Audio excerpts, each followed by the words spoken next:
अब illustration number 1 करते हैं। A company has its share capital divided into share of ₹10 each. तो face value share का कितना है, ₹10 है। On 1 April 2021 it granted 10,000 employee stock option at 40 when market price was ₹130। आगे क्या है, the option were to be exercise between 15 March 2022 and 31 March 2022। तो ये एक्सरसाइज पीरियड भी दे रखा हुआ है। आगे क्या है, the employee exercise their option for 9500 share only, the remaining option left, the company close its books on 31 March every year, so journal entry. तो हम लोग को जर्नल एंट्री बनाना है। तो आ जाइए,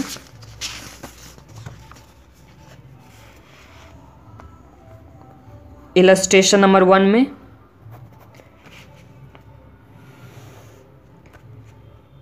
कंपनी के शेयर का फेस वैल्यू कितना है, ₹10। ये दे रखा हुआ है। आगे क्या है, 1 अप्रैल 2021 ये ग्रांट कितना किया, नंबर ऑफ शेयर कितना ग्रांट कर रहा है, नंबर ऑफ शेयर 10,000, जिसका मार्केट वैल्यू कितना है, जिसका मार्केट वैल्यू है 130 और ग्रांट कितना में कर रहा है,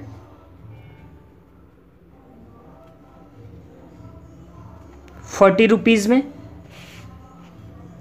तो प्रीमियम कितना हो गया, इंट्रिंसिक वैल्यू कितना हो जाएगा, तो 130 माइनस 40, तो ये हम लोग का 90 क्या हो गया, इंट्रिंसिक वैल्यू। 90 हम लोग का क्या हो गया, इंट्रिंसिक वैल्यू हो गया। आगे क्या है,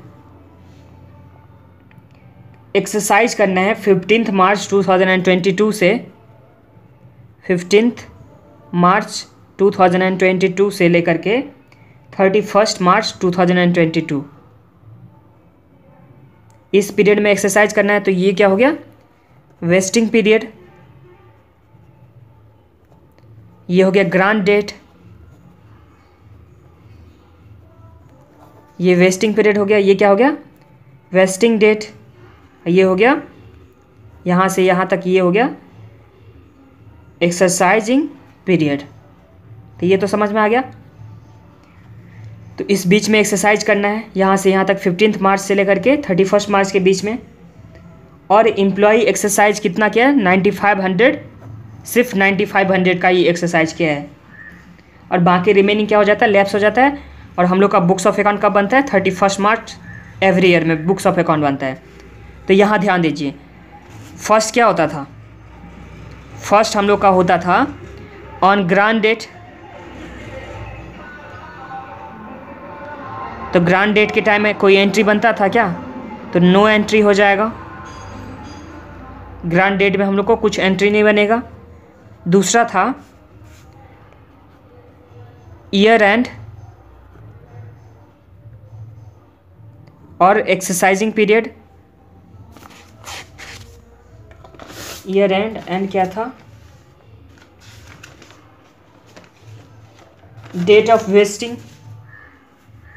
ईयर एंड और डेट ऑफ वेस्टिंग। तो डेट ऑफ वेस्टिंग कितना है, 15 मार्च है और ईयर एंड 31 मार्च है। तो अर्लियर कौन है, कौन सा अर्लियर है, तो हम लोग का क्या हो गया, वेस्टिंग डेट अर्लियर है। तो वेस्टिंग डेट में क्या होता था, एंट्री क्या होता है वेस्टिंग डेट का, जब ऑप्शन एक्सरसाइज कर रहा होता है तो एंट्री क्या हो जाता था, बैंक अकाउंट डेबिट। एंट्री क्या होता था, बैंक अकाउंट डेबिट होता था। किस अमाउंट से बैंक अकाउंट डेबिट होगा, जितना अमाउंट रिसीव होगा। तो रिसीव कितना होगा, 9500 शेयर एक्सरसाइज कर रहा है एम्प्लॉय, 9500 शेयर एक्सरसाइज कर रहा है। एक शेयर के लिए कितना पे कर रहा है, ₹40। तो 9500 इंटू ₹40, तो ये कितना हो गया, 3800।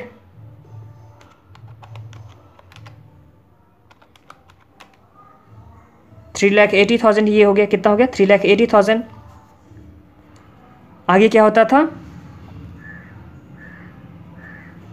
Employ compensation expense. यहाँ पे एक्सपेंस क्यों लिख रहे हैं, रिजर्व क्यों नहीं लिख रहे हैं, तो रिजर्व इसलिए नहीं लिख रहे हैं क्योंकि रिजर्व तो बना ही नहीं है। 1 साल के पहले ही तो हो गया था एक्सरसाइज ना, तो रिजर्व तो बना ही, मतलब ईयर एंड से तो पहले ये क्या हो गया था, वेस्टिंग पीरियड आ गया था, इसलिए हम लोग रिजर्व नहीं बनाए, एम्प्लॉय कंपनसेशन एक्सपेंस कर रहे हैं। ये डेबिट कितने से हो जाएगा, तो 9500 का शेयर एक्सरसाइज किया गया है, और एक शेयर का इंट्रिंसिक वैल्यू कितना था, 90 था, अभी निकाले थे। Market value minus exercise price, तो 90 से मल्टीप्लाई कर देंगे, तो 9500 इंटू 90, तो ये कितना आ गया, 8,55,000। यहाँ तक तो कोई प्रॉब्लम नहीं है आप लोग को। To equity share capital, face value से करना है, तो 9500 का शेयर है और फेस वैल्यू कितना है 10, तो 95,000 का क्या हो जाएगा, equity share capital to security premium. Security premium में कितना जाएगा, बैलेंसिंग फिगर, तो बैलेंसिंग फिगर कितना आता है, तो बैलेंसिंग फिगर में हम लोग आ गया 11,40,000। ये समझ में आ गया ना।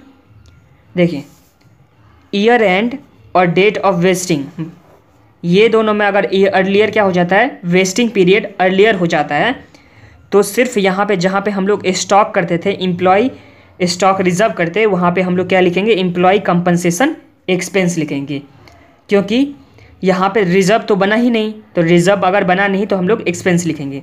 तो एंट्री क्या हो जाएगा, बैंक अकाउंट डेबिट, कितना अमाउंट रिसीव हुआ था 40, एक्सरसाइज प्राइस तो 40 था, तो 40 रुपीज़ हम लोग को रिसीव हुआ था, तो 9500 इंटू 40, फिर 9500 इंटू 90 इंट्रेंसिक वैल्यू के लिए कंपनसेशन एक्सपेंस में, इक्विटी शेयर में फेस वैल्यू से, और सिक्योरिटी प्रीमियम क्या हो जाएगा, बैलेंसिंग फिगर। तो यहाँ तक तो आप लोग को समझ में आ गया फर्स्ट एंट्री। अब दूसरा एंट्री क्या करेंगे हम लोग, ये एक्सपेंस को हम लोग प्रॉफिट एंड लॉस में ट्रांसफर करेंगे, तो एक्सपेंस यहाँ पे डेबिट में है, तो हम लोग क्या कर देंगे, क्रेडिट में कर देंगे। तो क्या एंट्री हो जाएगा, profit and loss account debit 8,55,000 से to employee compensation expense, employee compensation expense 8,55,000 being amount written off, यहाँ पे being amount received। तो ये समझ में आ गया आप लोग को इलस्ट्रेशन नंबर 1। अब नेक्स्ट में चलते हैं।